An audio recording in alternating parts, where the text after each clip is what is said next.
The Riverside Medical Complex shuddered violently as the 7.2 earthquake sent concrete raining down like deadly hail. Emergency sirens wailed through the smoke-filled corridors while panicked voices echoed from every floor. On the fourth level, Sarah Martinez sat trapped in her wheelchair, watching helplessly as firefighters and paramedics evacuated everyone around her. "Buildings coming down. We need to clear this floor now," the fire captain shouted. But when they reached Sarah, the story changed. "She's too heavy with the chair. The floor won't hold much longer." One by one they passed her by, choosing easier rescues. Marcus Chen had been grabbing coffee in the lobby when the quake hit. Officially, he was just a security consultant now. Unofficially, he was a former Navy SEAL who'd carried wounded soldiers through hell and back. As he climbed the crumbling stairwell, ignoring direct orders to evacuate, Marcus made a promise that would change everything. The building groaned ominously above them. Time was running out. But what Marcus discovered about Sarah's identity would make this rescue far more dangerous than anyone imagined. Before we jump back in, tell us where you're tuning in from. And if this story touches you, make sure you're subscribed, because tomorrow I've saved something extra special for you. Marcus took the stairs 3 at a time, his tactical boots finding purchase on debris-covered steps. The aftershocks continued to ripple through the building's steel frame, each one loosening more concrete from the compromised structure. Emergency lighting flickered intermittently, casting eerie shadows that danced across cracked walls. At the second-floor landing, he encountered a stream of evacuees being guided down by a firefighter whose face was streaked with dust and sweat. "Sir, you need to turn around," the man called out, blocking Marcus's path. "Upper floors are compromised. We're in full evacuation mode." "There's still someone up there," Marcus replied, not breaking stride as he moved around the firefighter. "4th floor. The paralyzed woman? We already assessed that situation. Too dangerous. The floor's structural integrity is shot." Marcus paused, his dark eyes meeting the firefighters. "What's your assessment of my structural integrity?" Before the man could respond, another tremor shook the building. A chunk of ceiling plaster crashed down inches from where they stood. "Your funeral," the firefighter muttered, stepping aside. Marcus continued upward, his mind automatically cataloguing the building's condition. Stress, fractures spider-webbed across the walls. Load-bearing beams showed signs of displacement. In Afghanistan, he'd navigated bombed-out buildings that looked more stable than this medical complex. The 3rd floor was eerily quiet, already evacuated. Wheelchair tracks in the dust showed where other patients had been wheeled to safety. The acrid smell of electrical fires mixed with concrete dust filled the air, making each breath a conscious effort. On the 4th floor, Marcus found her. Sarah Martinez sat perfectly still in her wheelchair, near the large windows that faced east toward the river.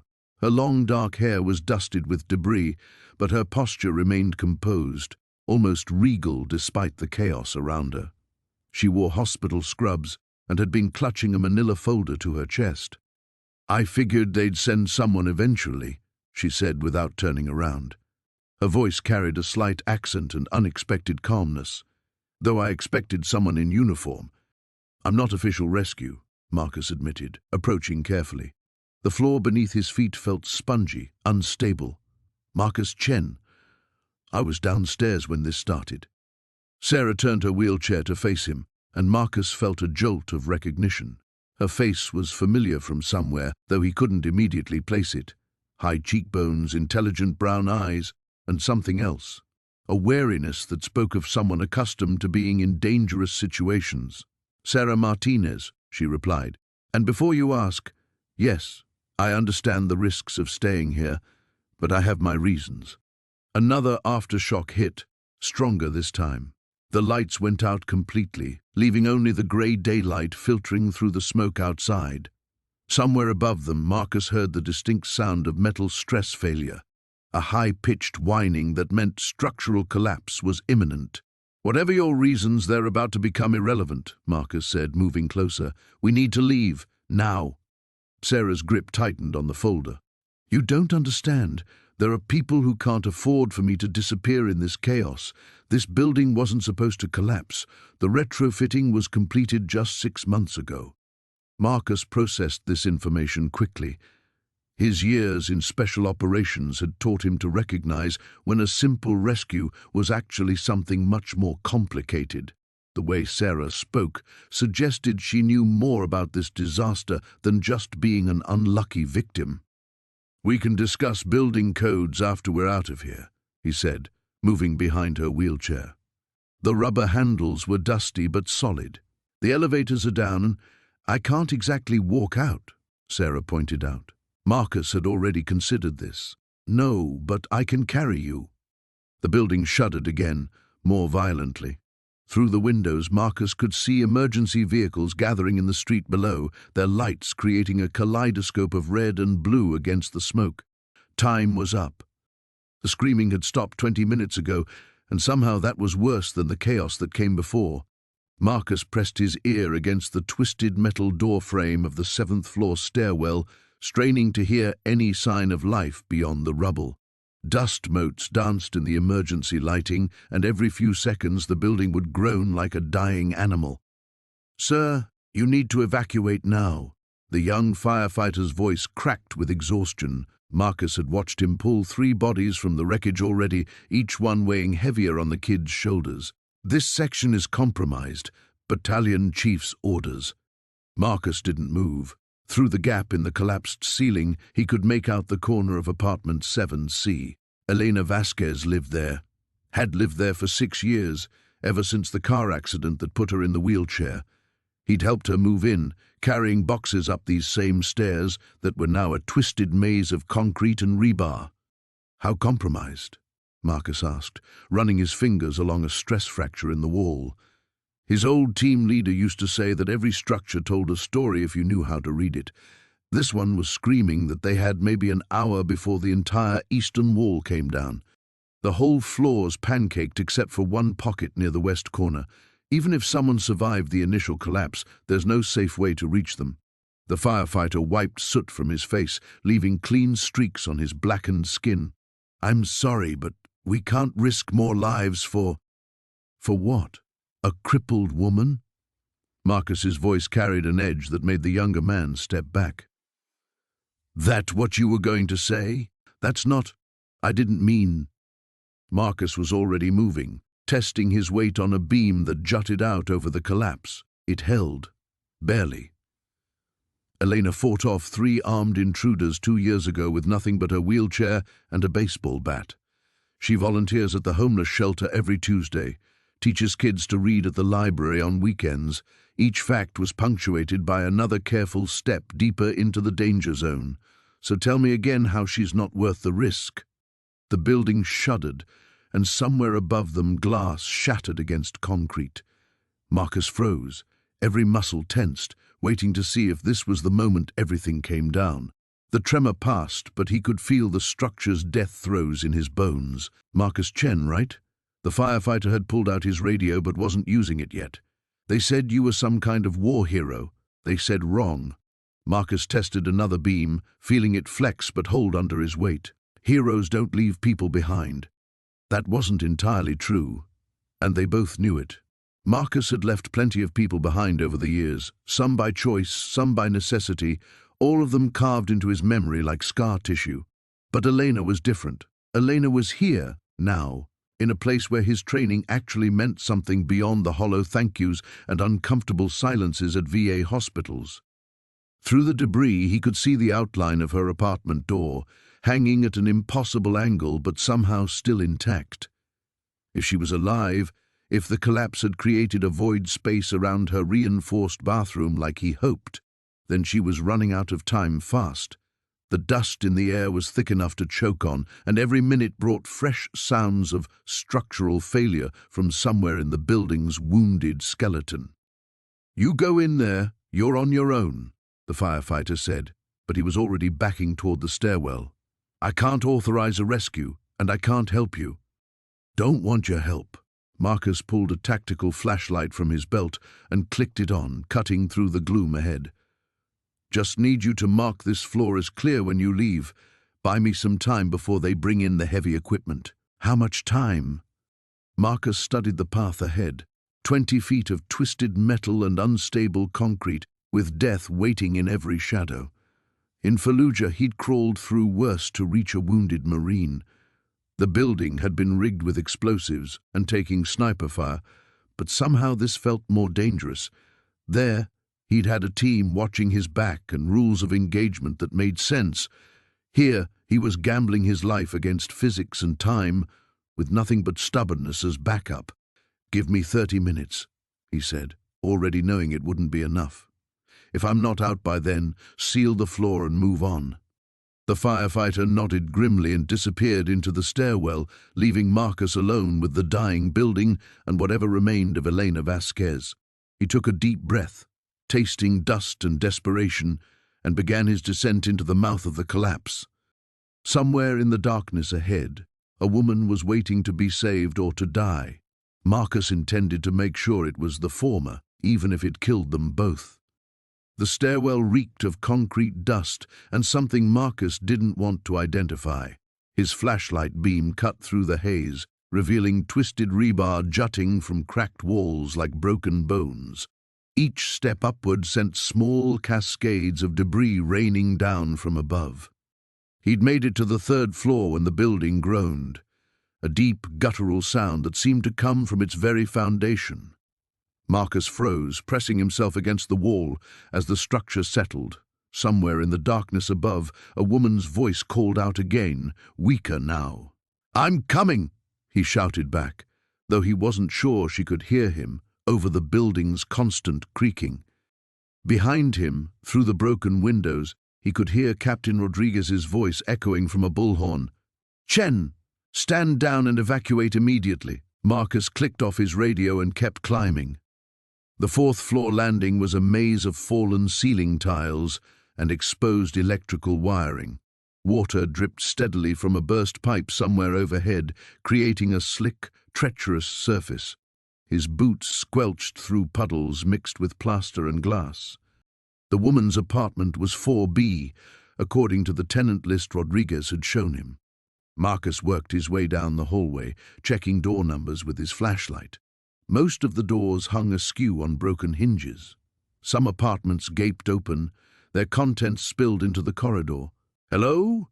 he called out. "Can you hear me?" "Here." The voice was definitely closer now, coming from his left. "Please, I can't."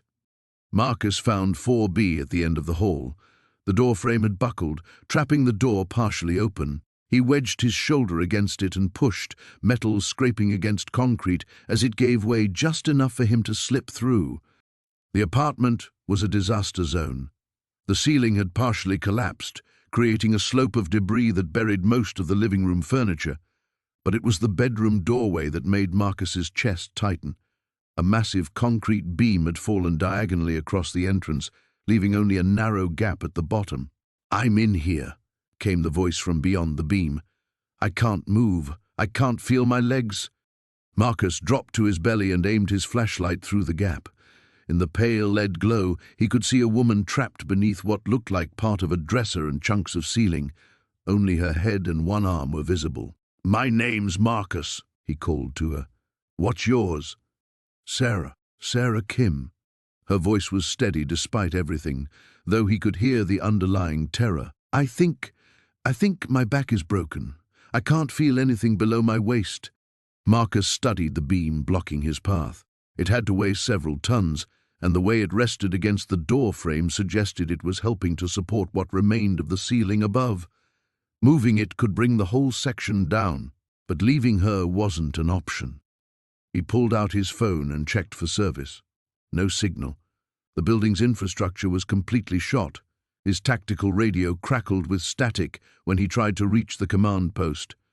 "Sarah, I'm going to get you out of here," he said, loud enough for her to hear through the concrete barrier. "But I need you to stay calm and stay awake, okay? Keep talking to me." "Okay." A pause. "Are you really going to get me out?" The firefighters said. "They said this floor was too dangerous." "They're probably right," Marcus admitted, running his hands along the beam to assess its position. "But I've been in worse places." That was only partially true. He'd been in more actively dangerous situations. Riddled buildings in Fallujah, Taliban caves in Afghanistan. But this was different. This wasn't enemy action he could fight against. This was physics and gravity and the inexorable collapse of thousands of tons of steel and concrete. The building shuddered again, and Marcus heard something crash in another part of the apartment. Sarah whimpered. "Still with me, Sarah?" "Yes, but I'm getting cold, and I think I'm bleeding somewhere. I can smell it. Internal injuries, possibly." Marcus knew he was running out of time. He examined the debris pile more carefully, looking for another way into the bedroom.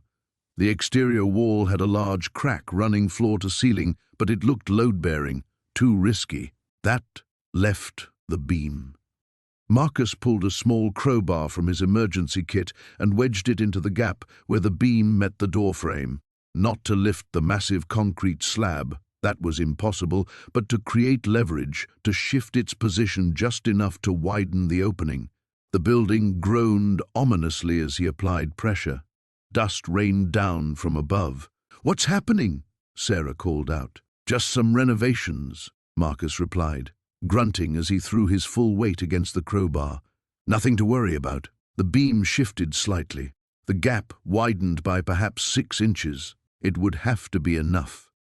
The acrid smell of concrete dust and twisted metal filled Marcus's nostrils as he squeezed through the gap between 2 massive concrete slabs. His headlamp cut through the darkness, revealing a maze of debris that had once been the 3rd floor of the Riverside apartments. Every few seconds, the building groaned around him, a haunting reminder that the structure could claim him at any moment. He'd entered through a blown-out window on the east side, the same route he'd mapped during his earlier reconnaissance. The fire department's yellow caution tape might as well have been tissue paper. It certainly wasn't going to stop him from reaching Sarah Martinez. "Elena, this is Marcus," he whispered into his radio, keeping his voice low to avoid disturbing the precarious balance of debris above. "I'm inside. Can you still hear her?" Static crackled before Elena's voice came through. Faint responses, southwest corner. "She's getting weaker." Marcus adjusted his tactical vest, checking that his emergency medical supplies were secure. The LED display on his tablet showed the building's original blueprints, but they were nearly useless now. The earthquake had turned hallways into dead ends and created new passages where walls had collapsed. He moved carefully, testing each step before committing his full weight. A chunk of drywall crumbled under his boot, and he froze as the sound echoed through the space. 3 floors above, something shifted with an ominous scraping noise. He held his breath, counting heartbeats until the building settled again. The tactical training that had kept him alive in Kandahar and Mosul felt strangely familiar here. Different enemy, same principles, patience, observation, calculated risks. But this time, the enemy wasn't human. It was physics, gravity, and time itself. His headlamp beam swept across what remained of apartment 3C. The kitchen had pancaked completely, refrigerator crushed flat against granite countertops. But the living room had formed a small pocket of space, protected by a steel beam that had fallen diagonally across the room. "Sarah?" His voice was firm but controlled. "Sarah Martinez?" A weak moan came from somewhere deeper in the rubble. Marcus felt his pulse quicken. She was alive, conscious. He triangulated the sound, estimating her position relative to the building's structure. The southwest corner, just as Elena had indicated. He unclipped a small pry bar from his belt and began carefully shifting smaller pieces of debris, creating a wider passage. Each movement was deliberate, methodical. Sweat dripped down his face despite the cool air filtering through the destruction. "I'm coming, Sarah. Stay with me." The sound came again, closer now. Marcus squeezed through a gap barely wider than his shoulders, feeling jagged metal tear at his jacket. His tablet showed that he was now approximately 15 feet from the building's structural wall, the most unstable area according to the engineering reports. A shaft of his headlamp's light caught something that made him pause. A family photo, somehow intact despite the devastation, showed a young woman in a wheelchair surrounded by smiling relatives. The woman looked like the DMV photo Elena had shown him of Sarah Martinez. "Sarah, can you hear me? My name is Marcus. I'm here to help." This time, the response was clearer. "Please, help me." Her voice came from directly ahead, beyond a wall of broken concrete blocks. Marcus examined the obstruction, running his hands along the surfaces to understand how the pieces fit together. One large block appeared to be the keystone.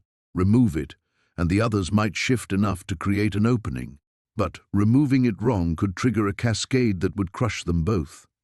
He positioned himself carefully, bracing his legs against stable debris, and wrapped both hands around the concrete block. The surface was rough against his palms, and he could feel the weight of the entire pile pressing down on this single point. "Sarah, I'm going to make some noise now. Don't be afraid." Marcus pulled steadily, feeling the block resist, then give slightly. Dust and small fragments rained down as the pile shifted. He adjusted his grip and pulled again, harder this time. The block came free with a grinding scrape, and Marcus quickly rolled it aside. The opening that appeared was small but sufficient. His headlamp beam penetrated the space beyond, and for the first time he saw her. Sarah Martinez lay trapped beneath a fallen beam, her face pale but alert. Blood had dried on her forehead, but her eyes tracked his movement with desperate hope. "I knew someone would come," she whispered. "I knew someone wouldn't give up." Marcus squeezed through the opening, his mind already calculating the extraction route. Getting to her had been the easy part. The stairwell had become a tomb of twisted metal and concrete. Marcus pressed his back against what remained of the wall, feeling the building shudder with each aftershock. Dust cascaded from above like snow, coating everything in a fine grey powder that made breathing a struggle even through the makeshift mask he'd fashioned from his torn shirt. 3 floors down. Sarah Martinez was 3 floors down, and according to the building schematics he'd memorized from the command post, her apartment faced the courtyard side, the section that had pancaked when the eastern support columns failed. His headlamp cut through the darkness, illuminating an obstacle course of debris. The stairs to the 4th floor had completely collapsed, leaving a jagged gap that dropped into blackness. He could hear water rushing somewhere below, probably from burst pipes and the metallic groaning of steel beams pushed beyond their limits. Marcus activated his radio. "Control, this is Chen. I'm at the 4th floor breach, requesting structural assessment on alternate routes." Static answered him for several seconds before Captain Morrison's voice crackled through. "Chen, what the hell are you doing? I ordered all personnel to maintain perimeter." "Copy that, Control. I must have missed that transmission." Marcus switched off the radio before Morrison could respond. He'd deal with the consequences later.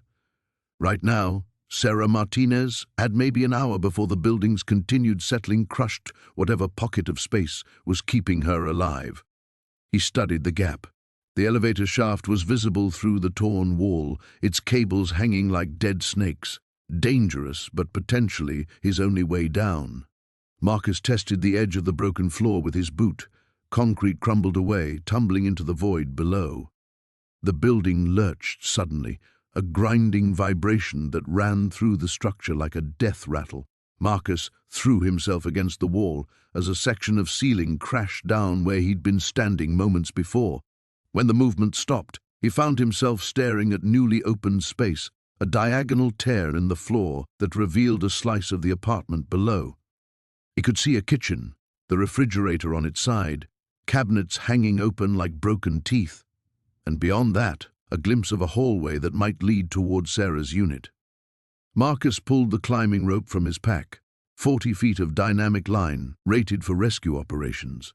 He secured one end around an exposed steel beam, testing it with his full weight. The beam held, though the concrete around its base showed spider web cracks that made his stomach clench. Rappelling through unstable buildings violated every safety protocol he'd ever learned, but conventional rescue operations had written Sarah Martinez off as acceptable losses. Marcus had seen enough acceptable losses in Afghanistan and Syria to know that someone had to be willing to cross the line when the rule book failed. He descended through the gap, controlling his descent with mechanical precision. The apartment materialized around him like a fever dream. Furniture overturned, family photos scattered across the floor, a child's toy partially buried under drywall. The air was thick with dust and the smell of gas from a severed line somewhere in the walls. His boots touched down in what had been a living room. The floor tilted at a 15-degree angle, everything having slid toward the eastern wall where the building's collapse had been most severe. Marcus moved carefully, testing each step. The structural damage here was extensive. He could see daylight through cracks in the exterior wall, and several support beams hung at unnatural angles. The hallway stretched ahead of him, partially blocked by a fallen beam that had punched through from the floor above. He squeezed underneath it, feeling the rough concrete scrape against his back. The building groaned again, a sound like a massive animal in pain, and he heard something large crash in the distance. Apartment 4C should be just ahead, but the door was gone, torn away when the wall beside it had partially collapsed. Marcus shone his light into the space beyond and saw a maze of debris, overturned furniture, chunks of concrete, twisted metal that had once been kitchen appliances. "Sarah?" His voice was hoarse from the dust. "Sarah Martinez?" Nothing. He pushed deeper into the apartment, following the floor plan he'd memorized. Bedroom should be to the right, past what looked like it had once been a bathroom. The ceiling here had dropped to barely 4 feet, forcing him to crawl over rubble that shifted treacherously under his weight. And then he heard it. A faint tapping sound, rhythmic and deliberate. 3 short taps, pause, 3 more taps. The universal distress signal. "Sarah, I'm coming!" Marcus called out, adrenaline overriding his caution as he pushed toward the sound. "Keep tapping if you can hear me." The response was immediate, 3 taps, clear and strong. She was alive, conscious and close, very close. The building shuddered again, longer this time, and Marcus felt the floor beneath him sag ominously. He had minutes, maybe less, before this entire section came down. The stairwell groaned like a dying animal as Marcus descended into the building's wounded heart. Each step sent tremors through the compromised structure, and he could feel the concrete shifting beneath his boots. The emergency lighting had failed completely on the 4th floor, leaving him to navigate by the pale beam of his headlamp cutting through dust-thick air. Behind him, Captain Rodriguez's voice crackled through the radio clip to his vest. "Chen, structural analysis shows that floor won't hold much longer. You've got maybe 20 minutes before the next collapse sequence." 20 minutes. Marcus had worked with tighter windows before, but never while threading through a building that seemed determined to kill him. He pressed forward, stepping carefully over chunks of debris that littered the hallway. The apartment numbers were barely visible through the coating of pulverized concrete and twisted metal that hung like industrial cobwebs from the ceiling. "Copy that," he whispered into his radio, not wanting to create any unnecessary vibrations. "Almost to 4 billions. The door to Sarah Mitchell's apartment hung at an impossible angle, its frame warped by the building's violent reshaping. Marcus squeezed through the gap, his tactical vest scraping against bent metal. Inside, the devastation was complete. What had once been someone's carefully arranged life was now a chaotic sculpture of destruction. A massive ceiling beam had crashed down diagonally across the living room, taking most of the floor above with it. Kitchen cabinets had exploded open, spilling their contents across buckled hardwood. But it was the silence that struck him most, not the absence of sound, but the presence of something waiting beneath it. "Sarah." His voice was firm but not loud. "Sarah Mitchell?" A weak cough answered him from somewhere deeper in the apartment. Marcus followed the sound, climbing over a toppled bookshelf that had created a small tunnel through the debris field. His light swept across family photos scattered like playing cards, a woman with kind eyes and graying hair smiling beside what looked like a therapy dog. He found her pinned beneath a section of the kitchen counter that had torn free from the wall. The granite countertop had come down across her legs, at an angle that told Marcus everything he needed to know about her condition. But her eyes were clear and focused as his light found her face. "You came," she said, her voice barely above a whisper. "Told you I would." Marcus knelt beside her, quickly assessing the situation. The counter was heavy but not impossible to move. The real problem was the floor beneath her. He could see through gaps in the warped boards to the apartment below, and the whole section felt unstable under his weight. Sarah's breathing was shallow but steady. They said on the radio that this floor was too dangerous, said they couldn't risk more lives. "They're not wrong about the danger part," Marcus admitted, unclipping a small jack from his gear. "But I've got a different risk tolerance than most people." He began setting up the hydraulic jack beside the counter, working with the methodical precision that had kept him alive through a dozen combat deployments. Every movement was calculated, every tool placement deliberate. The building continued its ominous settling around them, punctuated by distant crashes as other sections gave way to gravity and structural failure. "What's your dog's name?" he asked as he worked, needing to keep her talking and alert. "Bailey." A smile flickered across her face despite the pain. "Golden Retriever. My neighbor Mrs. Chen is watching him." "Wait, Chen? Are you related to the woman in 7A? Marcus paused in his work. "That's my aunt. Small world. She makes the most incredible dumplings, brings them to the building's potluck dinners." Sarah's voice was getting stronger, hope cutting through the shock. "She talks about her nephew in the military sometimes, says he's stubborn as a mule." She's not wrong. The jack was in position now. Marcus tested its stability, then began the slow process of lifting the counter. "When we get out of here, you can tell her you met the infamous mule nephew." The hydraulic system hissed softly as it took the weight. Sarah gasped as pressure came off her legs, and Marcus could see the relief flooding her features even as he noticed the obvious fractures in both tibias. She'd need surgery and months of rehabilitation, but she'd walk again. "Can you feel your toes?" he asked. "Yes." "Hurts like hell, but I can feel everything." That was the best news he'd heard all day. Marcus began working his arms under her shoulders, preparing for the most dangerous part of the extraction. The radio crackled again.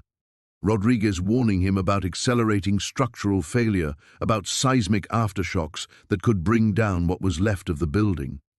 But Marcus was already committed, already lifting Sarah Mitchell toward whatever remained of daylight and safety above them. The building could collapse or stand. That was beyond his control now. What mattered was the promise he'd made and the life in his arms. The emergency command tent buzzed with controlled chaos as Marcus studied the building schematics spread across a folding table. His finger traced the path he'd mapped through the debris field, each potential route marked with careful annotations about structural integrity and clearance requirements. "You're insane if you think that plan will work," Captain Rodriguez said, appearing at his shoulder. The fire captain's face was streaked with soot and exhaustion. "We've lost contact with our team on the 4th floor. The entire east wall is compromised." Marcus didn't look up from the blueprints. "Sarah Martinez is on the 6th floor east corridor. She's been trapped for 14 hours. And she's probably been dead for 12 of them." Rodriguez's voice carried the weight of too many similar conversations. "Chen, I know your reputation. I know what you can do. But this isn't Fallujah or Kandahar. This is physics. That building wants to come down. Then we'd better move fast." Marcus folded the schematic and tucked it into his jacket pocket. Around them, the command center hummed with radio chatter and the constant updates from search teams working the lower floors. 17 people had been pulled out alive in the past 6 hours. The count should have been 18, but everyone had written off the woman trapped in the collapsed corridor where 3 support beams had failed. Everyone except Marcus. He shouldered his pack, checking the rope system and emergency medical supplies one final time. The specialized cutting tools felt familiar in his hands despite the years since he'd used them in combat. Some skills never faded, especially when lives hung in the balance. "I can't authorize this mission," Rodriguez said. "The liability alone? Then don't authorize it." Marcus adjusted the radio headset and tested the connection. But don't stop me either. He walked toward the building before Rodriguez could respond. The afternoon sun cast long shadows through the skeletal remains of what had been someone's home 12 hours ago. Windows gaped like empty eyes, and twisted metal jutted from concrete wounds that would never heal. The entry point Marcus had identified was a gap in the rubble on the building's south side, where the initial collapse had created a natural tunnel. He squeezed through, his headlamp cutting through the dusty darkness as he began the careful ascent through the building's broken bones. Every step required calculation. The debris field was a three-dimensional puzzle where moving the wrong piece could trigger a cascade that would bury him alongside everyone he was trying to save. His Navy training had taught him to read environments, to understand how structures failed and how to move through spaces that weren't meant for human passage. 20 minutes in, his radio crackled. "Chen, this is command. We're reading significant stress changes in the east wall. You need to abort." Marcus paused at what had once been a stairwell landing, now a twisted maze of concrete slabs and rebar. "Copy command. Continuing mission." "Damn it, Chen." He switched off the radio. The silence felt complete except for the building's occasional groans and the distant sound of rescue equipment. This was the solitude of the mission space, where decisions belonged to the person carrying them out. The path to the 6th floor required a lateral movement through what had been an apartment kitchen. Broken dishes crunched under his boots as he navigated around a refrigerator that hung at an impossible angle from a support beam. A child's drawing was still attached to its door by a butterfly magnet, the crayon flowers bright against the surrounding devastation. Marcus paused when he heard it, a faint tapping, barely audible above the building's structural complaints. 3 short taps, then 3 long ones, then 3 short again. SOS. Sarah Martinez was not only alive, she was conscious and thinking clearly enough to signal. He followed the sound through a gap between 2 fallen ceiling sections, crawling on his belly through a space barely wide enough for his shoulders. The tapping grew stronger as he approached what had been the building's main corridor. Here, the collapse had created a pocket where 3 massive concrete slabs had fallen in a way that formed a crude but stable triangle. "Sarah?" His voice echoed in the confined space. "Sarah Martinez?" The tapping stopped. Then, faintly, "Here. I'm here." Marcus smiled for the first time in hours. He began working his way toward the sound, noting how the debris field had shifted since the morning. The space was tighter now, more unstable, but still navigable for someone with the right training and the right motivation. "My name is Marcus Chen," he called out as he worked. "I'm coming to get you out of here." They said... Her voice was weak but clear. They said no one was coming. "Well," Marcus said, removing his cutting tools and beginning to work on the twisted metal blocking his path to her location, they were wrong. The beam groaned like a dying animal as Marcus shifted his weight, testing the stability of their precarious refuge. Sarah's breathing had grown shallower over the past hour, her face pale in the ghostly light filtering through gaps in the rubble. The morphine from his emergency kit had dulled her pain, but it couldn't mask the reality they were running out of time. "Talk to me about something," Sarah whispered, her voice barely audible above the settling debris. "Anything. I need to stay awake." Marcus adjusted his position, keeping one hand pressed against a support beam that looked ready to give way. "You don't want to hear my war stories. Try me." He was quiet for a moment, listening to the sounds above, the distant rumble of heavy machinery, voices shouting coordinates, the steady rhythm of rescue operations that seemed impossibly far away. There was this kid in Afghanistan. Couldn't have been more than 12, but he was running supplies for the insurgents. My team had him dead to rights. Sarah's eyes focused on him with effort. "What did you do?" "Let him go." My commander was furious, said I compromised the mission. Marcus felt a chunk of concrete shift near his shoulder. "But sometimes you have to choose between following orders and doing what's right."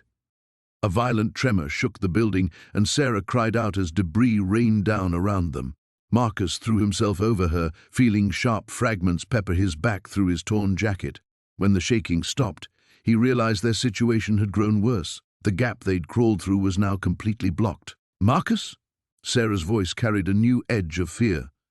"We're okay," he lied, surveying their tomb-like space. The air felt thicker, and he could see dust motes dancing in the single beam of light that still penetrated their shelter. His radio crackled with static, but no voices came through. Marcus pulled out his phone, surprised to see a single bar of signal. His fingers hovered over Rebecca's number, then moved to Captain Torres instead. The call went straight to voicemail. "Torres, this is Chen. We're trapped on the 4th floor, northeast corner. Sarah's stable but needs immediate medical attention. The main support beam here is compromised. If you're planning to use heavy equipment in this section, wait for my signal. We're directly under what looks like apartment 4B. He ended the call and noticed Sarah watching him. "You didn't tell them about the blockage. They'll figure it out, or they'll assume we're dead and move on to sectors where they can actually save people." Marcus met her gaze. She was right, and they both knew it. Rescue operations were about numbers, save the most people in the least time with available resources. 2 people trapped in an unstable section of building represented a poor return on investment. "My ex-husband used to say I was too stubborn for my own good," Sarah continued, her words coming in short bursts. "Guess he was right. I should have evacuated with everyone else when the warnings came. Why didn't you?" "My cat. Stupid, right?" Mr. Whiskers was hiding under the bed, scared of the sirens. "I couldn't just leave him." Tears tracked down her dust-covered cheeks, found him in the kitchen after the first quake. He was already gone. Marcus felt the familiar weight of survivor's guilt settling on his shoulders. "I've lost people because of split-second decisions. The what-ifs can drive you crazy if you let them." Another rumble, this one accompanied by the sound of grinding metal. Through a crack in the debris, Marcus glimpsed the arm of an excavator, pulling away twisted rebar. They were close. Maybe 20 feet of rubble separated them from the rescue teams.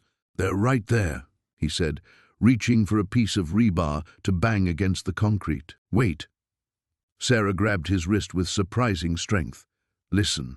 He paused, straining to hear what had caught her attention. Then he heard it, a voice, muffled but clear enough to understand. "Structural engineer says this whole section could pancake if we remove the wrong piece.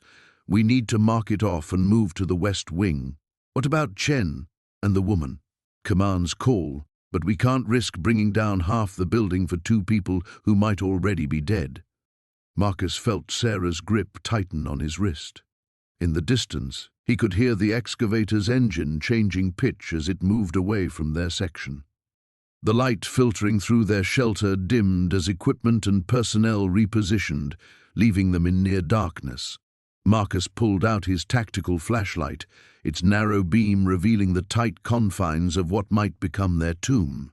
"So what now?" Sarah asked. Marcus checked his watch and calculated their remaining air supply. "Now we get ourselves out." The concrete dust hung in the air like a shroud as Marcus pressed his ear against the cold wall, listening for any sound from beyond the debris field.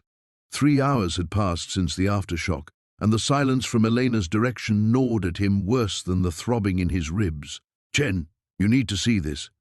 Rodriguez's voice crackled through the radio, tight with urgency. Marcus pulled back from the wall, wiping grime from his face. "What is it?" "The structural engineer just ran new calculations. That support beam we've been worried about? It's not just compromised, it's hanging by threads. Every vibration, every movement in there is bringing us closer to a complete pancake collapse."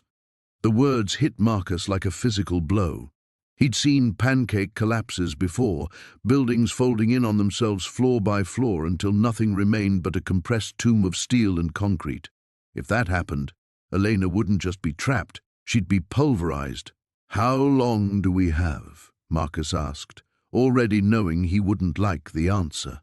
Best case scenario, maybe 2 hours before the next aftershock triggers a cascade failure. Could be less.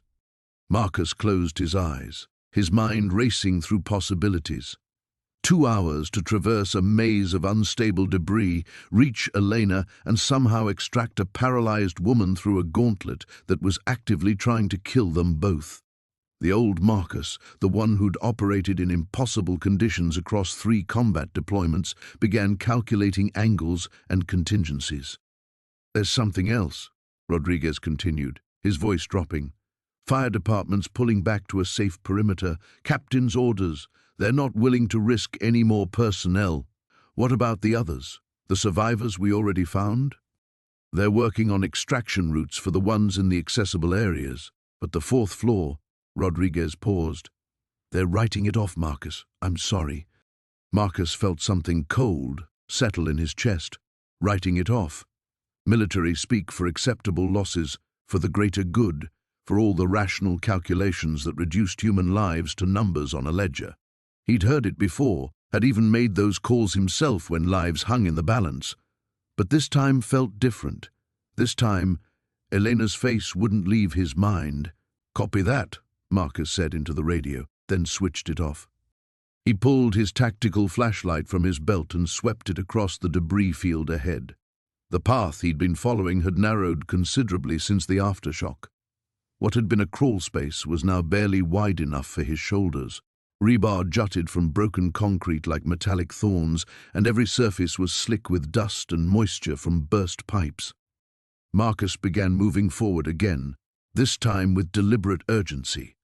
Each placement of his hands and knees was calculated to distribute weight evenly, to avoid putting pressure on anything that looked remotely unstable. The beam above him groaned ominously, and he could see fresh cracks spider-webbing across its surface. 20 feet ahead, his light caught something that made his heart skip. A splash of color against the monotone gray, Elena's red sweater, visible through a gap in the debris. He could see her profile, her head tilted at an unnatural angle, dust coating her dark hair like premature snow. "Elena!" he called softly, not wanting to risk a shout that might trigger more collapse. "Elena, can you hear me?" For a moment, nothing. Then, so faint he almost missed it, a cough. Relief flooded through him. She was alive. "I'm coming," he whispered, more to himself than to her. "Hold on." The next 10 feet took him 20 minutes to navigate. A massive chunk of concrete blocked the direct path, forcing him to squeeze through a gap barely 18 inches wide. His equipment belt caught on twisted rebar, and he had to work it free inch by careful inch, sweat stinging his eyes despite the cold air. When he finally reached the edge of Elena's prison, a pocket of space created by 2 fallen beams forming a crude A-frame, he could see the full scope of the challenge ahead. She was pinned from the waist down by debris, conscious but clearly in shock. Worse, the entire pocket was precariously balanced. One wrong move and the whole thing would come down. "Marcus?" Elena's voice was barely audible, her lips cracked and pale. "I'm here," he said, crawling the last few feet until he could reach through the gap and touch her hand. Her fingers were ice cold. "How long have you been trapped like this?" Since yesterday, I think. My legs..." She tried to move and winced. "I can't feel them." Marcus swept his light across the debris pinning her legs. A concrete slab, probably weighing several hundred pounds, had her trapped. Even with leverage, moving it would be nearly impossible, and catastrophically dangerous in this unstable environment. Above them, another groan echoed through the twisted metal framework. Dust rained down like a countdown timer made of pulverized building materials. 2 hours, maybe less. Marcus squeezed Elena's hand and felt her squeeze back, weak but determined. "We're getting you out of here," he said. The twisted rebar groaned like a wounded animal as Marcus squeezed through the gap, Sarah's unconscious form cradled against his chest. Behind him, the unstable section of floor they'd just escaped continued its slow-motion collapse. Concrete chunks raining into the darkness below. His shoulders scraped against jagged metal edges, but he pushed forward, driven by the steady rhythm of Sarah's breathing against his neck. The narrow passage opened into what had once been Mrs. Rodriguez's kitchen, now a surreal landscape of overturned appliances and shattered tile. The refrigerator hung suspended from the ceiling, held by a single water pipe that Marcus eyed warily as he navigated around it. Every surface was coated with plaster dust that made his eyes water and turned each breath into sandpaper against his throat. Sarah stirred, her head lolling against his shoulder. "Where?" she whispered, the word barely audible. "We're moving," Marcus said, adjusting his grip as he approached what remained of the kitchen's exterior wall. A section had sheared away completely, offering a glimpse of the street below through a curtain of hanging electrical cables. The drop was easily 60 feet to the rubble-strewn pavement where emergency vehicles clustered like toys. "I can't feel my legs." Sarah's voice carried a note of panic that cut through the ambient noise of settling debris and distant sirens. Marcus paused, kneeling carefully on a section of floor that felt more stable. He'd been dreading this moment, knowing that the truth would have to come eventually. "Sarah, you were injured when the building came down. Your spinal cord—" "I know." The words stopped him cold. She lifted her head slightly, meeting his eyes with a clarity that surprised him. "I figured it out when I couldn't move after the first collapse. I'm paralyzed, aren't I?" The directness of her question hit him harder than any of the physical obstacles they'd faced. He'd expected denial, tears, maybe anger. Instead, she watched him with the same steady gaze he'd seen in combat veterans who'd accepted impossible odds. "The doctors will know more once we get you out," he said finally. A bitter laugh escaped her lips. "You don't have to lie to me, Marcus. I'm not going anywhere, am I? That's why they left me behind." Before he could respond, a new sound cut through the air, the rhythmic whop, whop, whop of helicopter rotors. Marcus peered through the gap in the wall and spotted the aircraft hovering beyond the building's damaged facade, its spotlight cutting through the settling dust. A voice crackled from an external speaker, barely comprehensible over the engine noise. "This is Fire Rescue 7. We have visual on 2 survivors, northeast corner, 10th floor, preparing for extraction." Marcus felt a surge of hope, but it died quickly as he assessed their position. The helicopter couldn't get close enough to the building.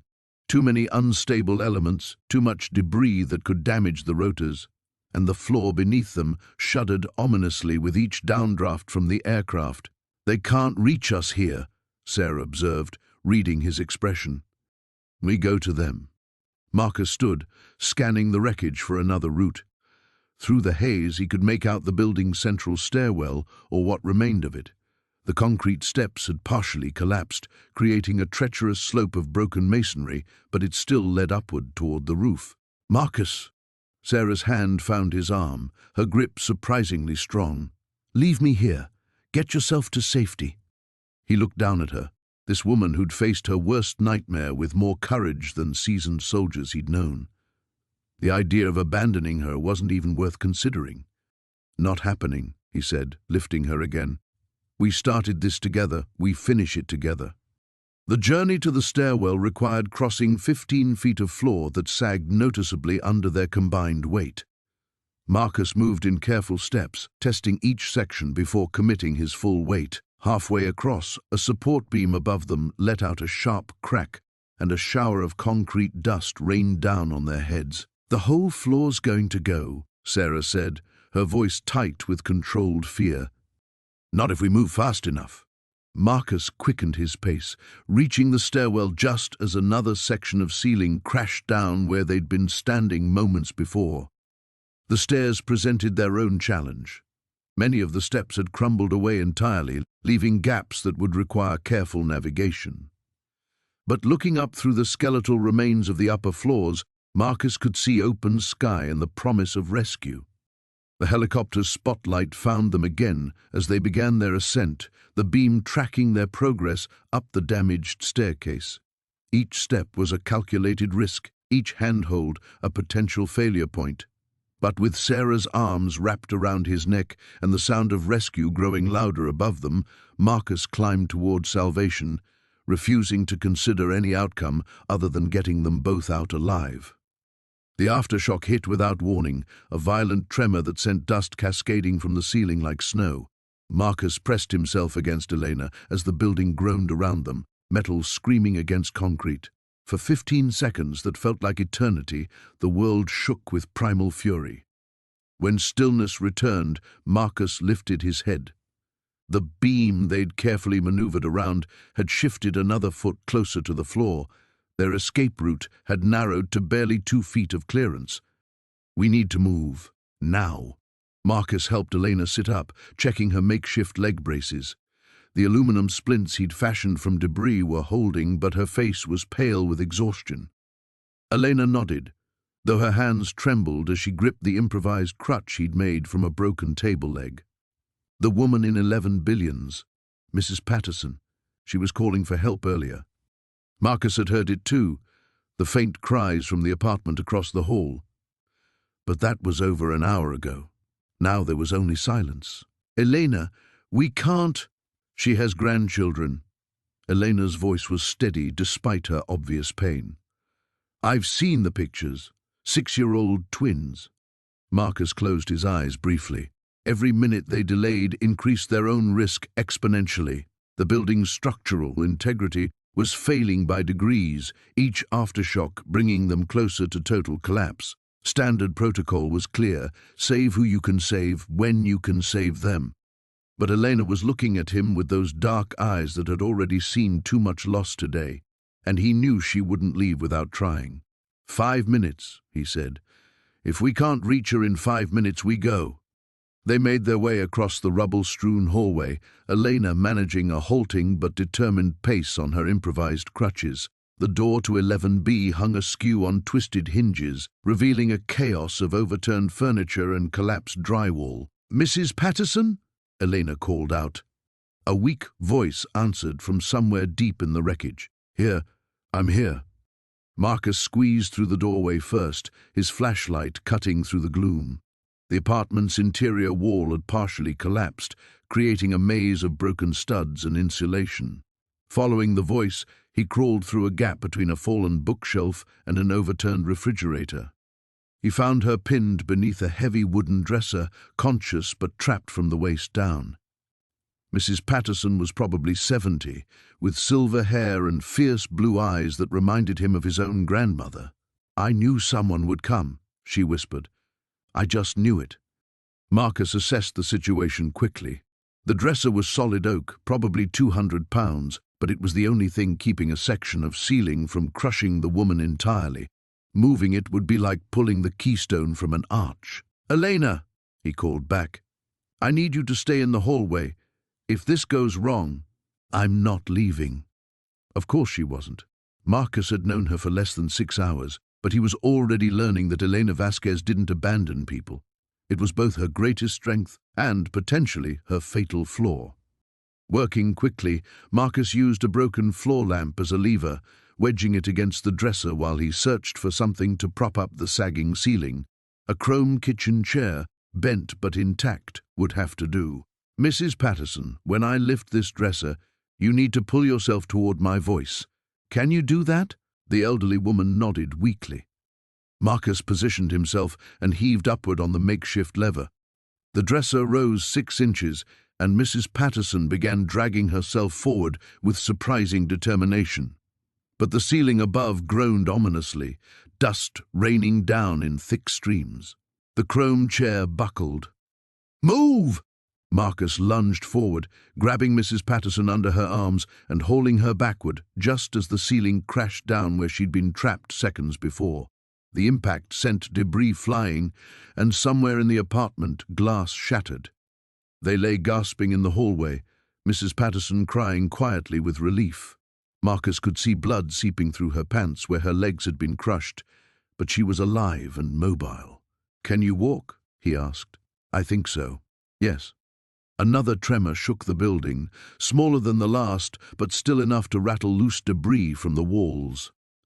Marcus helped both women to their feet, creating a human chain with himself in the lead and Elena bringing up the rear.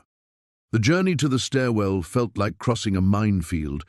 Every step had to be calculated, every handhold tested. The building seemed to be holding its breath, waiting for the final shock that would bring it all down. When they finally reached the stairwell, Marcus could hear voices echoing up from below. The rescue teams had advanced further than he'd expected. They were close now, maybe 3 floors away, but between them and safety lay 37 steps, and the building was running out of time. The aftershock hit without warning, a violent reminder that the earth beneath them was far from finished. Marcus threw himself over Elena as debris rained down, chunks of concrete and twisted metal clanging against the makeshift shelter he'd constructed from a fallen beam and a section of drywall. The building groaned like a wounded animal, and somewhere below them, glass shattered in a crystalline cascade. "That was a big one," Elena whispered, her voice tight with pain. The morphine from his emergency kit had helped, but he could see the agony etched in the lines around her eyes. Her legs remained motionless beneath the concrete slab that had pinned her 3 hours ago. Marcus checked his watch. 4:17 a.m. The rescue teams had been trying to establish contact for the past hour, but the radio crackled with nothing but static. They were on their own on the 8th floor of what used to be the Riverside Apartments, now a death trap of shifting rubble and compromised structural integrity. "We need to move you soon," he said, examining the concrete slab again. It had to weigh at least 400 pounds, maybe more. In the seals he'd lifted similar weights, but that was with proper equipment and leverage points. Here, one wrong move could bring down what remained of the ceiling above them. Elena's fingers found his wrist, surprisingly strong. "Marcus, you need to listen to me. I've been thinking about what you said earlier, about the building's layout." She paused, gathering strength. "I'm an architect. I helped design the renovation of this building 5 years ago. This was new information." Marcus focused on her face, noting the determined set of her jaw despite her condition. "The load-bearing walls," she continued, "they're not where you'd expect them to be. The original blueprints from the 1960s show support columns, but during renovation we had to work around existing plumbing. The real structural support is offset by about 3 feet to the east." Marcus felt his pulse quicken. "What are you telling me? The wall behind you, the one you've been avoiding because it looks unstable? That's decorative. The real support beam runs behind it, reinforced with steel cables." Her breathing was becoming more labored, but her eyes remained sharp. "If we could get to that wall, create an opening, there might be a service corridor that leads to the emergency stairwell." He studied the wall she indicated, seeing it with new eyes. What he'd dismissed as a collapse risk might actually be their salvation. But getting Elena there would require moving her across 15 feet of unstable flooring, with that concrete slab still pinning her legs. "The slab has to come off first," he muttered, more to himself than to her. "There's a hydraulic jack in the building's maintenance area," Elena said. "Every floor has a utility closet near the elevator shaft. Building code requires it for emergency water shut-offs." Marcus oriented himself, remembering the layout from his initial survey. The elevator shaft was 20 feet away, but the floor between them resembled a minefield of debris and weakened support beams. Still, it was their best option. "I'm going to get that jack," he said, checking his headlamp battery. "Don't move." Elena managed a weak smile. Not much choice there. The journey to the utility closet became an exercise in controlled fear. Each step required testing the floor's stability, listening for creaks or shifts that might indicate imminent collapse.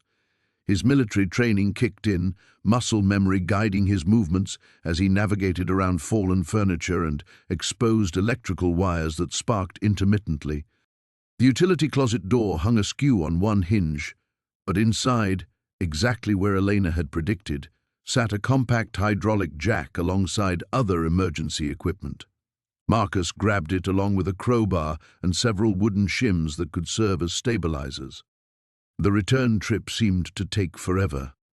Twice he had to detour around new cracks that had appeared in the floor, evidence that the building was still settling.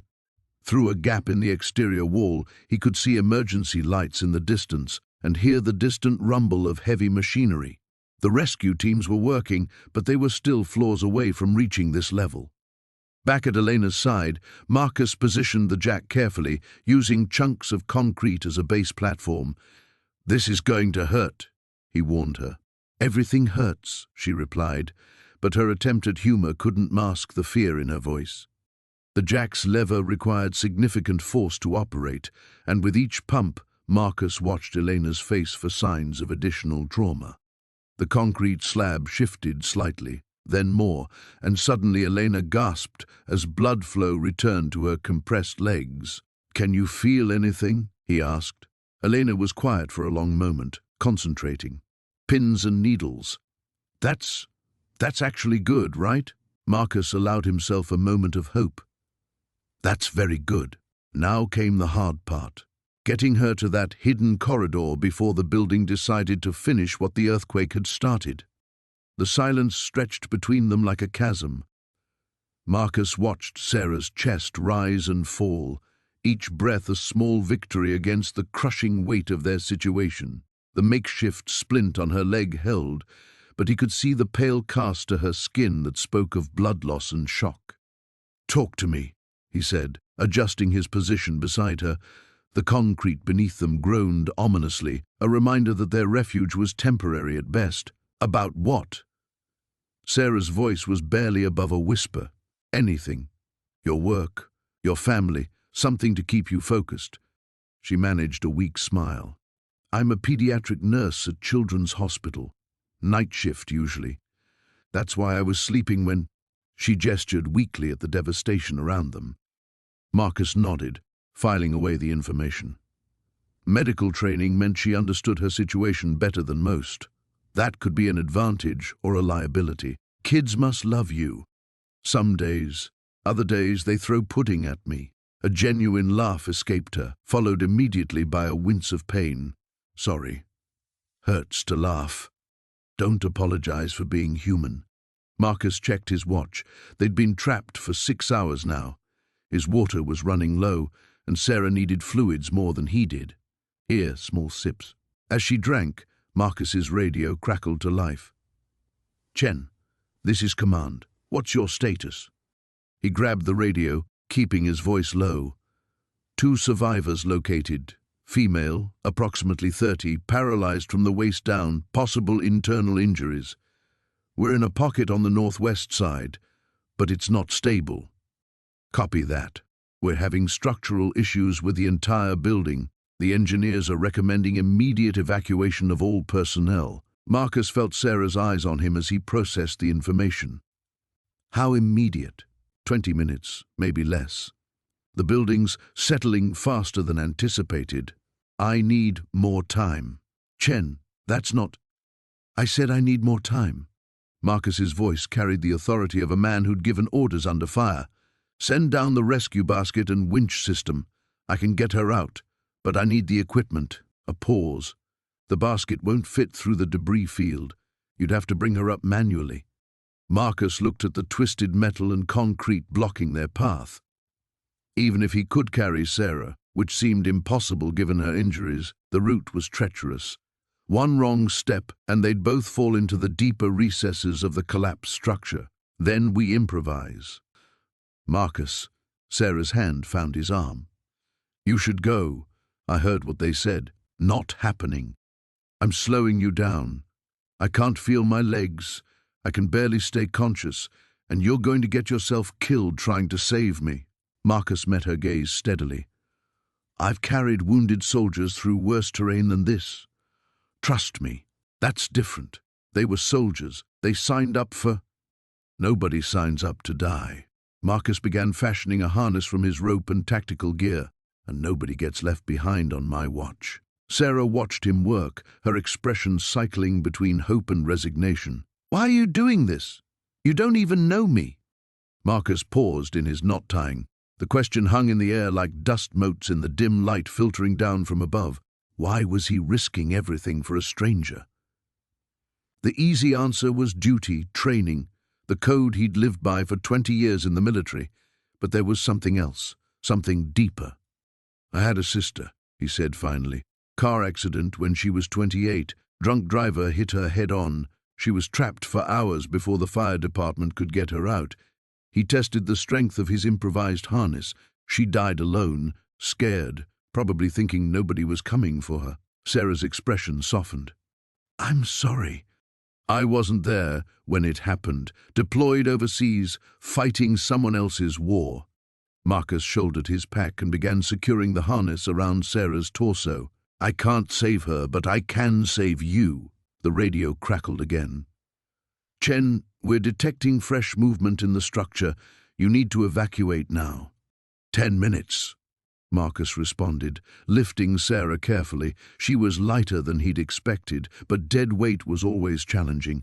"Just give me 10 minutes. The building won't give you 10 minutes. As if summoned by the warning, a deep rumble echoed through the debris around them. Dust cascaded from above, and somewhere in the darkness, metal screamed against concrete.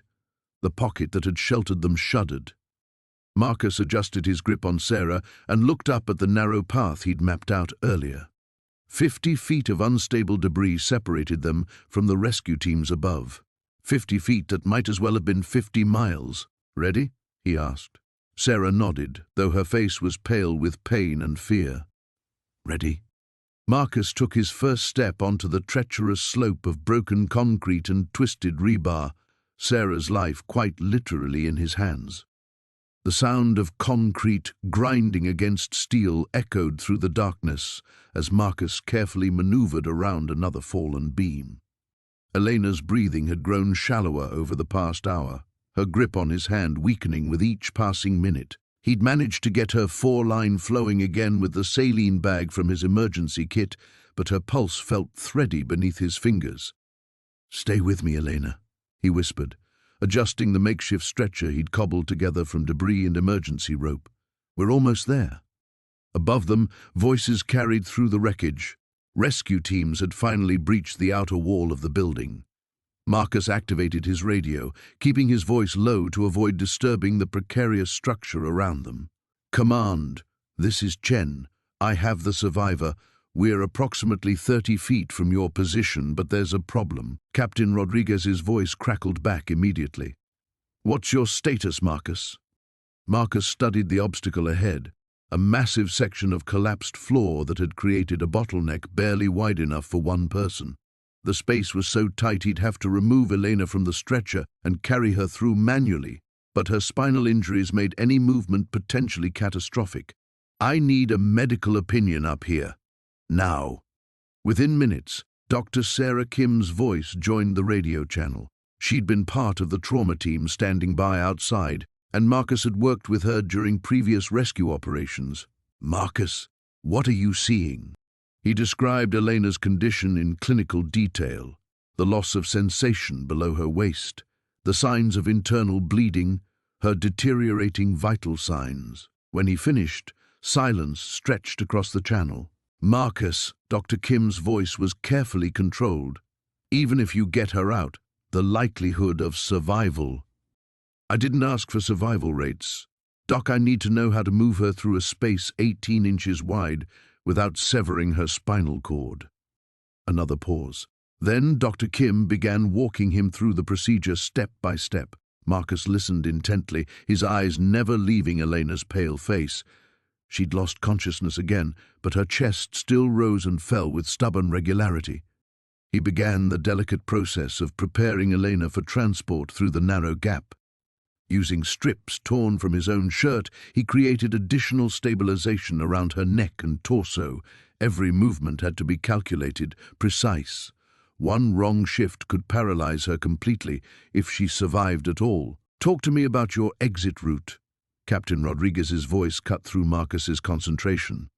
"The gap leads to what used to be the hallway. From there, it's a straight shot to the breach point." Marcus tested the stability of a concrete slab above the narrow passage. It held, but barely. "I'll need you to clear everyone back. This whole section could come down when I move through." "Negative, Marcus. We're not leaving you without backup." "That's an order, Captain. I won't have anyone else's life on my conscience." The radio went quiet. Marcus knew Rodriguez was wrestling with the decision, Protocol demanded they maintain rescue teams in position, but Marcus was right about the danger. "You have 5 minutes," Rodriguez finally responded. "Then we're coming in after you whether you like it or not." Marcus lifted Elena as gently as possible, her body limp in his arms. She was smaller than he'd first thought, probably no more than 120 pounds, but in the confined space every ounce mattered. He turned sideways and began inching through the gap. Halfway through, Elena stirred. Her eyes fluttered open, unfocused but aware. "Where?" she whispered. "Almost out," Marcus replied, pausing to let a small shower of debris settle. "Just hold on a little longer." "I can't feel my legs." Marcus met her gaze directly. "I know, but you're alive, and that's what matters right now." Elena's eyes filled with tears, but she nodded. "My daughter, is she?" "She's safe, waiting for you."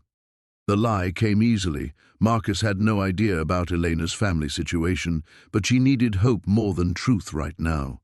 He resumed moving through the passage, his shoulders scraping against concrete on both sides.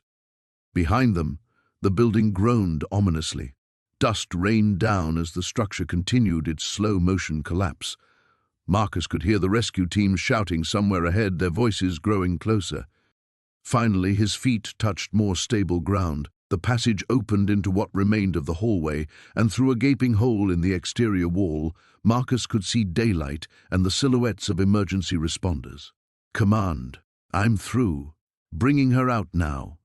As he emerged into the afternoon sun, carrying Elena in his arms, a cheer went up from the assembled rescue teams. But Marcus barely heard it. His attention was focused entirely on the woman whose life hung by the thinnest of threads, and on getting her to the trauma team that could give her a fighting chance. The building's final collapse began just as his feet touched solid ground outside. The concrete beam groaned like a dying whale as Marcus positioned himself beneath its jagged edge. Sarah lay motionless on the gurney, her eyes reflecting the harsh LED lights of the emergency medical equipment that surrounded her precarious position. The floor above had shifted again 20 minutes ago, sending a shower of debris cascading around them, and now the entire section threatened to pancake into the floors below. "Chen, you've got maybe 10 minutes before this whole section goes." Rodriguez's voice crackled through the radio. "The structural engineer is losing his mind up here. He's saying the support columns are compromised beyond any safety margin." Marcus wiped sweat and dust from his forehead, his muscles screaming from hours of navigating through the twisted maze of steel and concrete. "Copy that. We're almost ready for extraction." But they weren't, not even close. The path they'd carved through the debris field had been blocked when the latest tremor sent a refrigerator tumbling across their exit route. The secondary route was now underwater from a burst pipe, and the tertiary path required moving Sarah up through a gap barely wide enough for her gurney, at an angle that would be impossible without additional support equipment they didn't have. Sarah's voice was barely a whisper. "Marcus, just go, please." Not happening. He knelt beside her, checking the 4-line that Dr. Reeves had insisted on before reluctantly allowing this extraction attempt. "Remember what I told you about SEAL training? We don't leave anyone behind, ever. This is different. You have a family. So do you. Your sister Jessica called. She's flying in from Denver. Your nephew wants to show you his science project when you get out of here." Marcus began rigging a pulley system using climbing rope and carabiners from his gear bag. Kids building a volcano. Apparently it's epic. A smile flickered across Sarah's face before another tremor sent vibrations through the floor. This one lasted longer than the others, and Marcus felt the unmistakable sensation of the floor tilting slightly eastward. His radio erupted with chatter, multiple voices overlapping in urgent conversation. Captain Williams cut through the noise. "All units, we've got movement in the east wall. Repeat, the east wall is showing signs of imminent failure. Chen, you need to get out now. That's an order." Marcus looked at the gap above them, then at Sarah's gurney, then at the improvised pulley system he was constructing. The math was brutal. Even if everything went perfectly, they needed 15 minutes. The building was offering them maybe 5. "Rodriguez, I need you to patch me through to the crane operator." "Marcus, what are you thinking?" Something crazy. He was already moving, pulling additional rope from his pack and examining the ceiling structure above their position. "Tell the crane operator to position the boom over the east side of the building. Grid reference, let me see." He consulted the building schematics on his tablet. Reference Echo 7. "Then I need him to lower the hook down to exactly 30 feet from street level." "Chen, you can't be serious. The crane can't reach through the building structure." "It doesn't need to." Marcus was threading rope through a series of anchor points he'd identified in the ceiling. "But I need everyone to clear the east side. Emergency vehicles, personnel, everyone. 2-block radius." Sarah's eyes went wide. "Marcus, what are you planning?" "Trust me." He was working faster now, his hands moving with practiced efficiency even as another tremor shook loose more debris. "I did something similar in Kandahar. Different circumstances, same principle." The radio crackled again. "Chen, the engineer says you've got 3 minutes maximum. Whatever you're doing, do it fast." Marcus finished securing the rope system and moved to Sarah's gurney. "I'm going to rig you for a controlled descent through the east wall. When this section collapses, it's going to punch a hole straight through to the outside. The crane will be waiting to catch you. And you? Right behind you." He began securing straps around the gurney, connecting them to his rope system. "On my count, I'm going to trigger a small explosive charge. The blast will weaken the wall just enough that when the floor gives way, we'll punch through instead of pancaking down." Sarah grabbed his wrist with surprising strength. "If this doesn't work, it'll work." But even as he said it, Marcus could feel the floor shifting beneath them. The building was making its final decision, and they were out of time. He keyed his radio one last time. "All units, this is Chen. Beginning extraction in 60 seconds. Clear the east side and have medical standing by." Another voice cut through the static. "Dr. Reeves, Marcus, her spinal alignment can't handle that kind of impact." "Doc, staying here isn't exactly great for her spinal alignment either." Marcus checked his watch and reached for the detonator. "Sarah, close your eyes and hold on." The building shuddered once more, a deep, final groan that seemed to come from its very foundation.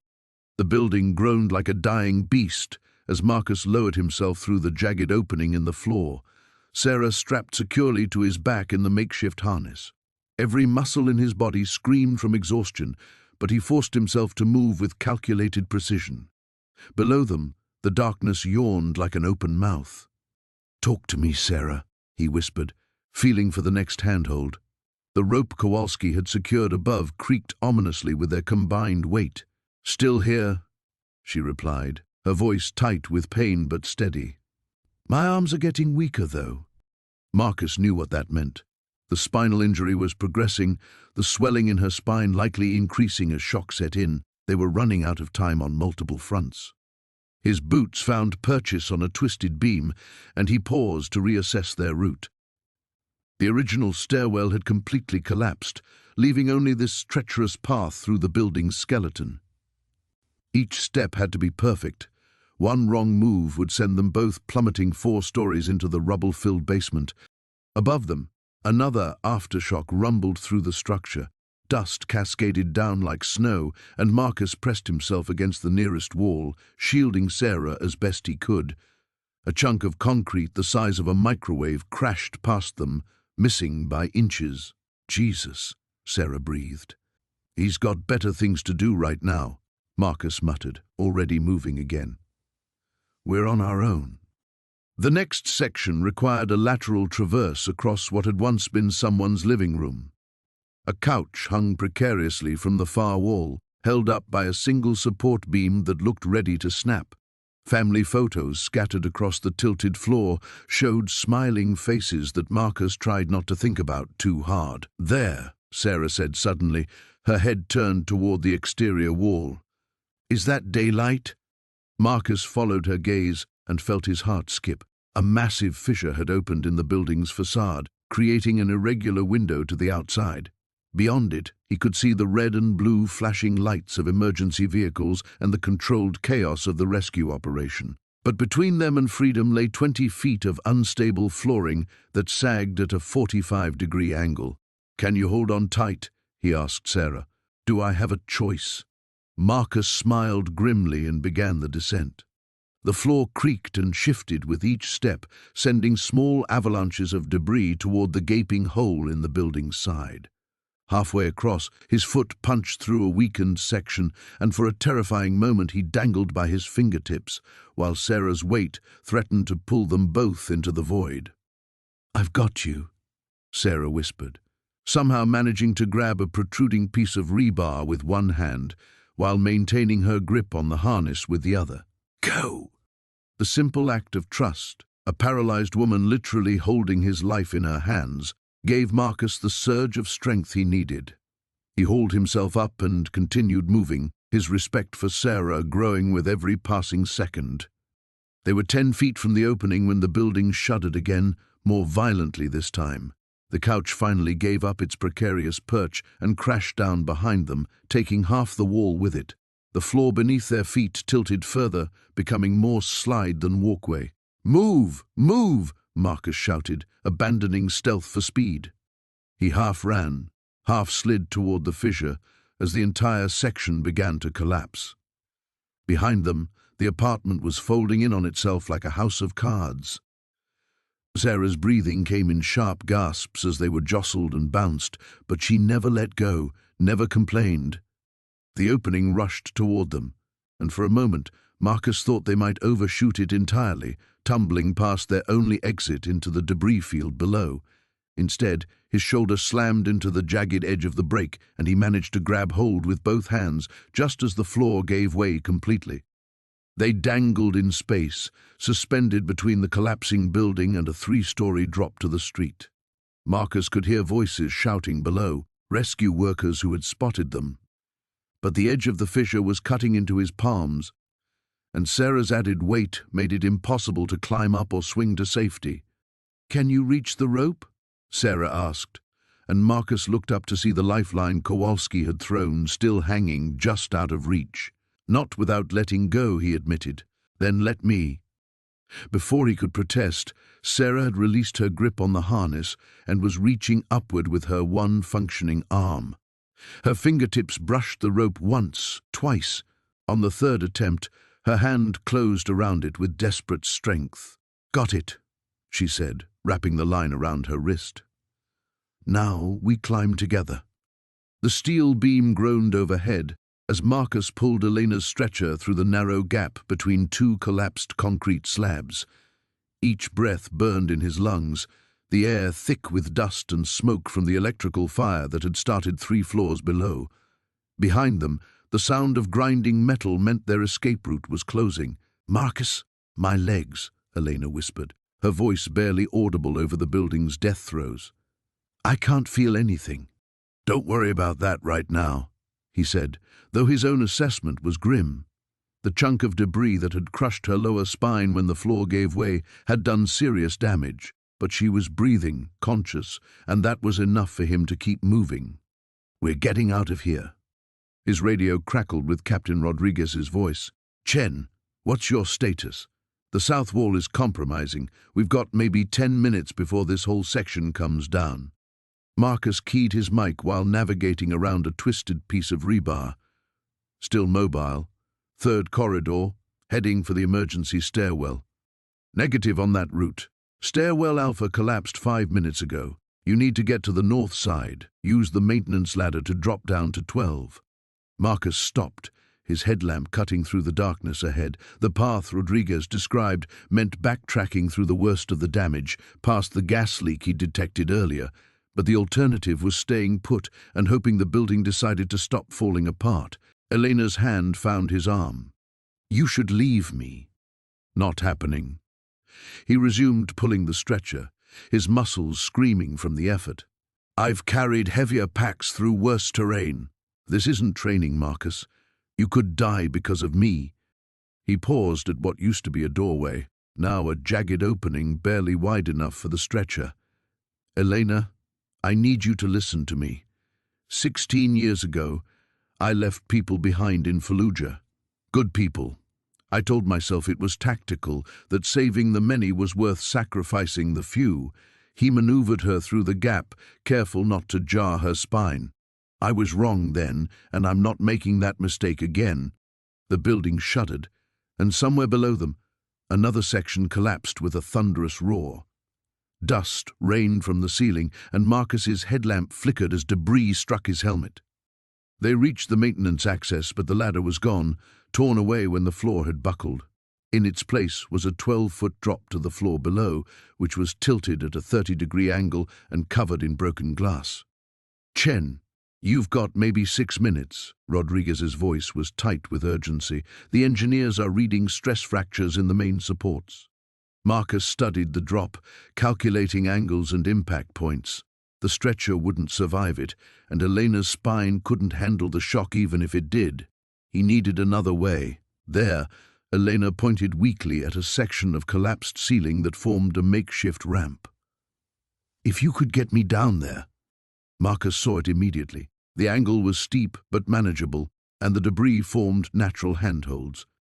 It would require him to carry her directly, abandoning the stretcher, but it could work. "This is going to hurt," he warned her, positioning himself to lift her. "Everything already hurts." He gathered her carefully, one arm supporting her back, the other under her knees. She was lighter than he'd expected, and for a moment the weight reminded him of carrying his daughter to bed when she was small. The thought gave him strength. The descent was treacherous. Each step had to be tested, each handhold verified before trusting it with their combined weight. Halfway down, a piece of rebar shifted under his foot, and he slid 3 feet before catching himself on a chunk of concrete. Elena bit back a scream as the movement jarred her injuries. "I've got you," he whispered. Almost there. They reached the 12th floor, and Marcus could see light streaming through gaps in the debris ahead. Emergency crews were cutting through from the outside. The sound of hydraulic tools and shouting voices had never sounded so beautiful.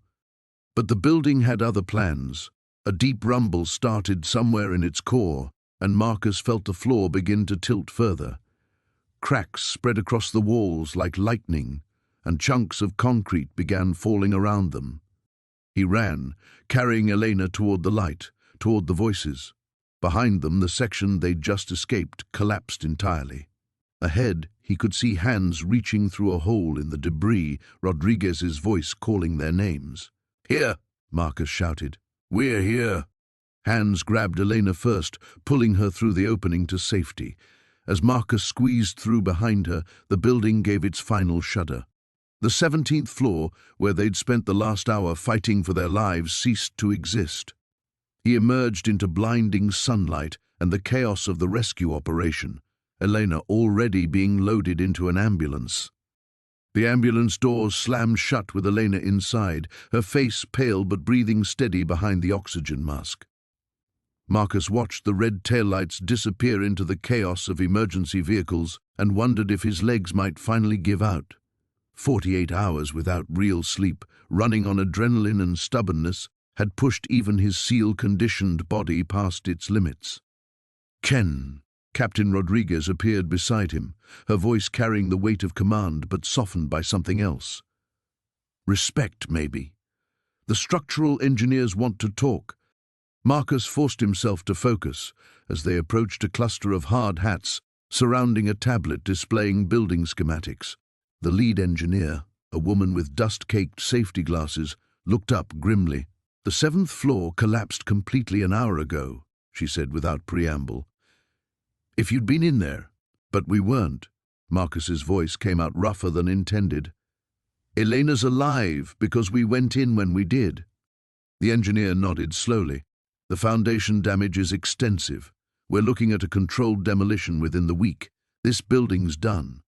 Marcus stared at the broken structure that had nearly become their tomb. Somewhere in that rubble were fragments of 23 lives, people whose stories had ended in concrete and steel. Elena would carry those names with her, just as he would carry the weight of every mission where not everyone made it home. "The mayor wants to see you," Rodriguez said. "Media's calling you a hero." "I'm not." The words came automatically, a response burned into him by too many real heroes who hadn't made it back.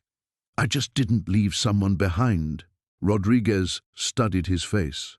That's exactly what makes you one. The next few hours blurred together, medical checks he couldn't dodge, debriefings with incident commanders, and a phone call to Elena's sister in Portland, who sobbed with relief through the static. Marcus answered questions on autopilot, while part of his mind remained in that crushed hallway, calculating angles and load weights, feeling the building shift around them. As dawn broke over the city, painting the destruction in soft gold light, Marcus found himself alone on a bench outside the emergency command post. His hands had finally stopped shaking, but the phantom weight of Elena's body pressed against his chest remained. The memory of her trust, complete and absolute as he carried her through the darkness, sat heavier than any burden he'd shouldered in the mountains of Afghanistan. His phone buzzed. A text from an unknown number. "This is Elena. They gave me your contact. Thank you for not giving up on me. The doctors say I might walk again. I wanted you to know." Marcus read the message 3 times before the words fully registered. Might walk again. The specialists at the scene had been cautiously optimistic about the spinal compression, but hearing it from Elena herself felt different. "Real," he typed back. "You never gave up on yourself." That made all the difference. The response came quickly. "I want to help with the memorial service. For the others. They deserve to be remembered." Marcus smiled for the first time in 2 days. Even flat on her back in a hospital bed, Elena was thinking about serving others. Some things couldn't be broken, no matter how much concrete fell on them. "Marcus?" A familiar voice made him look up. Sarah, his ex-wife, stood uncertainly beside the bench. "I saw the news. Are you okay?"